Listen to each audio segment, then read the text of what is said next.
大家好，我是马赛克。你有做过羊毛毡或是猫毛毡吗？今天我们要来做另外一种可爱动物的毛，就是宝宝毛毡。注意，一定要是宝宝，不是任何人的毛都可以哦，不然会蛮恶心的。那我们就开始吧。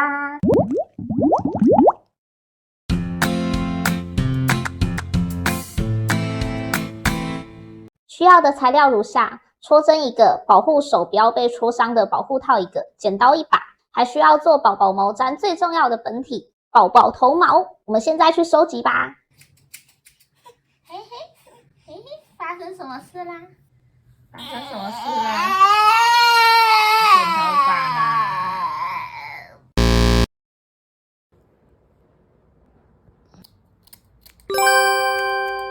千辛万苦得到的这一撮宝宝头毛，现在我们的材料就齐全了。最后再加上要把宝宝毛毡串起来的鸡皮绳3条。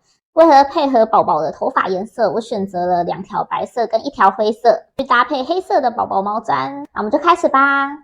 首先把宝宝毛抓起来，搓一搓，扭转一下，打一个结。如果没有办法打结也没有关系。主要是要让宝宝的头发可以尽量的聚集起来，这样子比较好搓。接下来戴上手指的保护套，拿出戳针开始戳咯。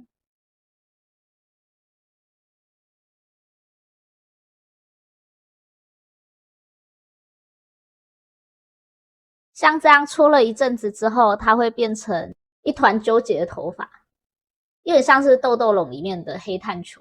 那就继续搓咯。在把它搓成球的过程中，宝宝的头发会一直掉下来。所以我们搓完一个球之后，就再收集剩下的头发，再把它搓成另外一个球。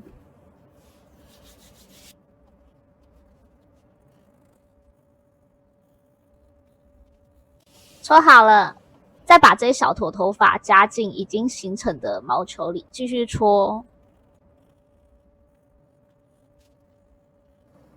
这样大致的形状已经出来了，接下来要来做细部的修洗。我要把它搓成一个爱心，基本上就是一直搓，它就会凹下去。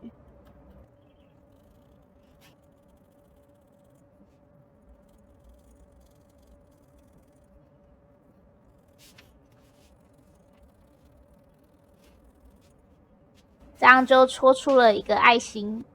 最后用剪刀把边边的毛给剪掉就好咯。这个宝宝毛毡主要是拿来做纪念的价值比较高，因为人的头发它不像猫毛或是羊毛那么细，所以近看它就是一坨头发纠结在那里。如果说日常使用的话，它很容易边边又会有毛炸开来。完成了，接下来拿出剪刀，轻轻的夹住灰色的鸡皮绳，往宝宝毛毡的中间穿进去。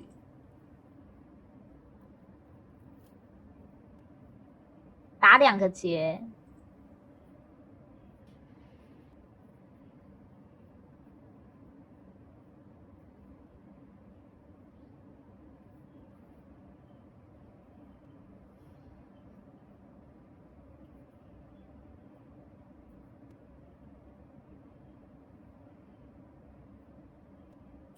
这样就做成了一个宝宝毛毡的吊饰。然后我还想要再做一个手环，再拿出3条鸡皮绳，打一个结，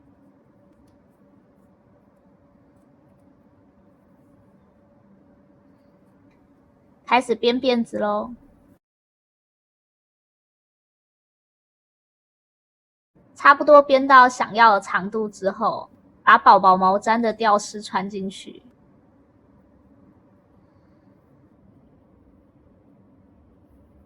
再打一个结，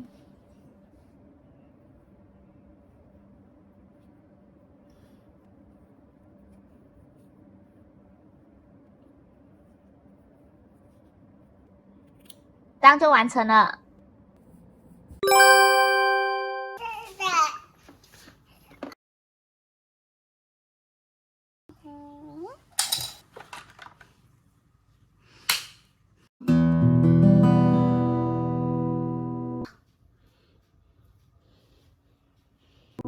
这就是今天的分享。如果喜欢我的影片，请帮我订阅、按赞、分享、开启小铃铛。我们下次再见，拜拜。